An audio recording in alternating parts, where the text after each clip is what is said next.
আমাদের মেগাস্টার তাকে দিয়ে এরকম একটা ডায়লগ দেওয়ানো হবে এটা আমি আশা করিনি। আমার কাছে এটা খারাপ লাগছে। সে হচ্ছে বাংলাদেশের একজন মেগাস্টার সুপারস্টার ঢালিউড কিং, তাকে দিয়ে আমার মনে হয়েছে একটু মজা করা হয়েছে। ওই ডায়লগটা হচ্ছে মুরব্বি, এটা মূলত কিছুদিন আগে আমাদের এক মাহফিলের হুজুরের ডায়লগ ছিল।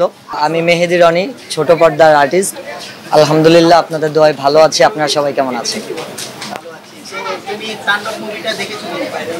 অবশ্যই দেখেছি, আজকেও এখন আবার দেখতে আসছি।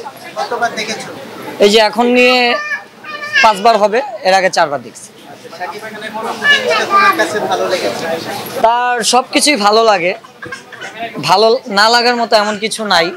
বাট তার বর্তমানে একটা ট্রেন্ডিং ভাইরাল ডায়লগ বের হয়েছে তাণ্ডব মুভিতে, যেটা আমরা অনেকেই দেখেছি যারা মুভিটা দেখেছি। তো ওই ডায়লগটা হচ্ছে মুরব্বি, এটা মূলত কিছুদিন আগে আমাদের এক মাহফিলের হুজুরের ডায়লগ ছিল। মুরব্বি, এটাকেই শাকিব খানকে দিয়ে করানো হয়েছে। এটা আমার কাছে খুব ভালো লেগেছে।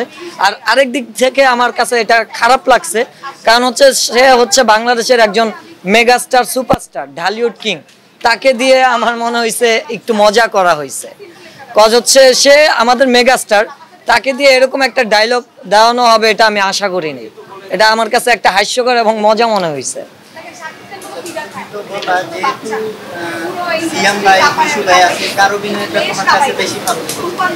এটা আমি কম্পেয়ার করব না, বাট মন থেকে যেটা আমি জাজ করতে পারি, একটা সিয়াম ভাইয়ের অভিনয়টা আমার কাছে খুব ভালো লাগছে।